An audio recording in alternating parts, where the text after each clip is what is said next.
Okay. Hi, Suzanne, Mark, Alexis.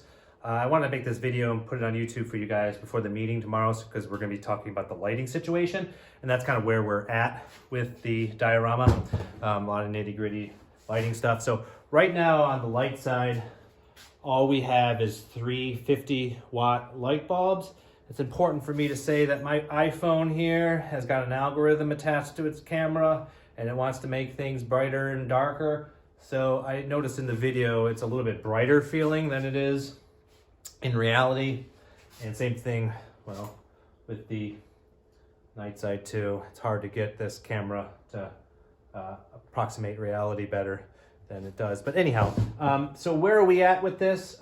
Everything, all the taxidermy is in, and I'm in the middle of painting the dark side.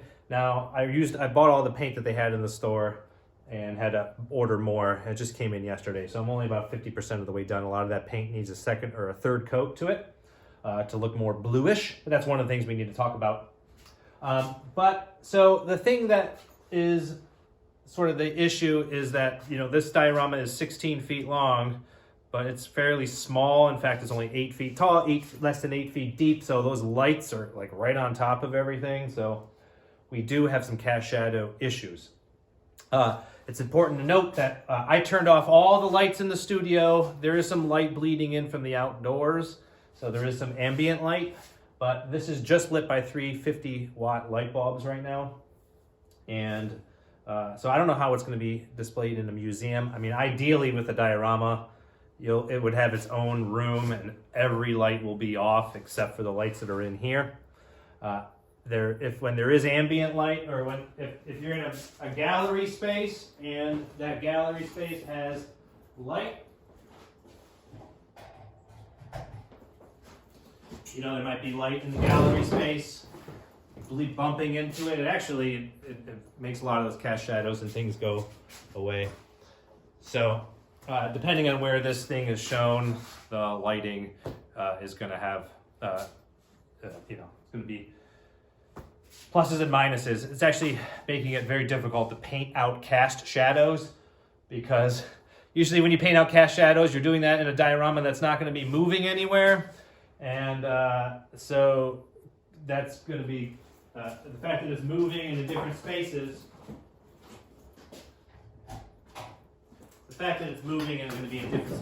means that these cast shadows are going to be sort of slightly off here and there. And you know, painting them out can sometimes make it worse if the cast shadow doesn't line up perfectly. So we're going to have to document that and make sure that people know how the lights should be placed, and if there is a cast shadow, how to mitigate them. So there will be some communication that needs to happen about that. So where are we with this guy? Let's just take a look at it real quick. We need to talk today or tomorrow about the placement of the Canada goose and the deer. Right now it's sort of, there's not many places it could go. Can't shrink it down or anything. Let's show you the look of it kind of head on. I know I've got a pole in the way, but give you an idea here about where we're at with the diorama. The water features just continuing to work on cleaning up details and stuff. Transition doesn't look great in this picture video, but in reality it looks a lot better. I got the rat here in the pipe. We can see its position here, and we can talk on the meeting about where that goes. You see the deer does have a cast shadow here, but it's actually kind of okay because, well, all the light's coming from this way anyhow.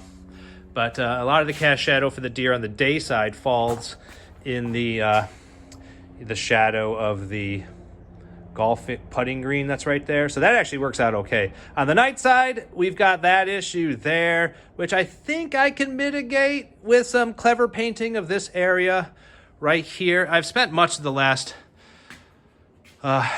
week just dealing with the glare that was happening here, because what's going on is these lights are coming in at a 45-degree angle, bouncing off this and coming back to the viewer, you know, and it causes a bit of a glare. Typically, you know, lights would be cast from at least 45 from two different angles to sort of cancel that out, but we don't have that option here. So I found that the sap green that I was using was causing a lot of glare issues, and I kind of had to go over the whole thing, and mostly Davies gray.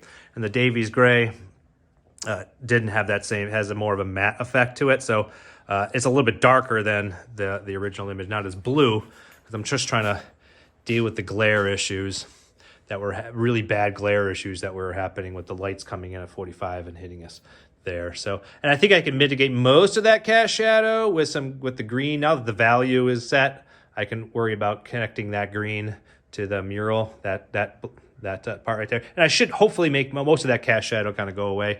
With the tree, it's a little bit different. Luckily, the cast shadow of the tree is mostly falling behind, or not mostly falling. Some of it's falling. One of the edges is falling behind, kind of behind the tree. You see what I'm saying here? You can see that difference right there between the painting and the cast shadow right there. When you're standing in front of it, it kind of falls behind the tree, mostly. But there is that cast shadow there, which is, you know, something I'm hoping to try to paint out and bringing up some of the highlights and stuff. It looked better yesterday when it was freshly painted, so I got to come back and bring out some of the highlights on the tree inside the cast shadow to help make it go away. There's that cast shadow underneath the coyote's tail, which looks really horrible right now because my camera is doing some funky, weird stuff. But I was able to kind of make most of that kind of go away. Not most of it, some of it go away. It's not going to all go away. But let me show you, we got the cane toad, which isn't full finished painted yet. We got our cat, which could use a coat of blue maybe, or not. It's a black cat. We'll talk about that. And then our coyote, which has its bluish tint to it everywhere. So the coyote looks like it's in shadow really well. Same with the tree. We do have an option of I have this more of a bluish color, more blue. That is a special can of paint, which if you want it to go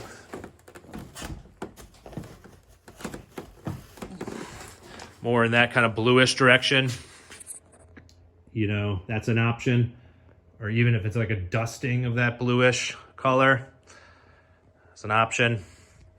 But you can see what let me show you what the paint, let me show you what this is doing, what the paint job is doing. So you can see what the paint does. That's the AstroTurf without the paint. That is it with the paint. So it seems to be working.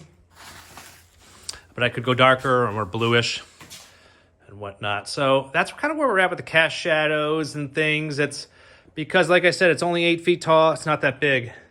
We can talk about that tomorrow. The pocket gopher, you see it in there? You might not be able to see it in there. The pocket gopher gets really lost in there. It's tiny. You know, this little bugger's only so big, smaller than my hand, and sort of in the dark side of the diorama. So it certainly gets lost. It's going to be a hunt to find it. Oh, well, actually, it'll have that mole hole right there, so it'll lead to it. Anyhow, cane toad, cat, coyote are in a nice little line with each other. So we got our deer and that. I showed you the rat, got the alligator. Down here we have the fish thing. Still working on that transition of the paint job to the AstroTurf, but I think it's coming out fairly well, fairly good so far. Let me show you just different angles as people walk past this thing. They're gonna catch lots of different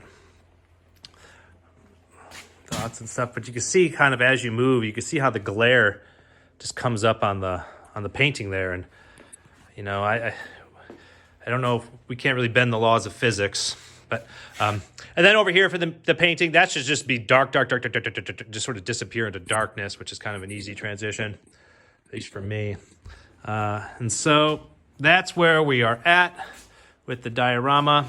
Let me show you it from the front again. Can't really do much about that pole, but if you're standing in front, you can sort of get a sense here. So next up for me is to do all that crap down there, that crust of dirt. That's like next week's job. But so All right. So that's where we're at. All right. Bye.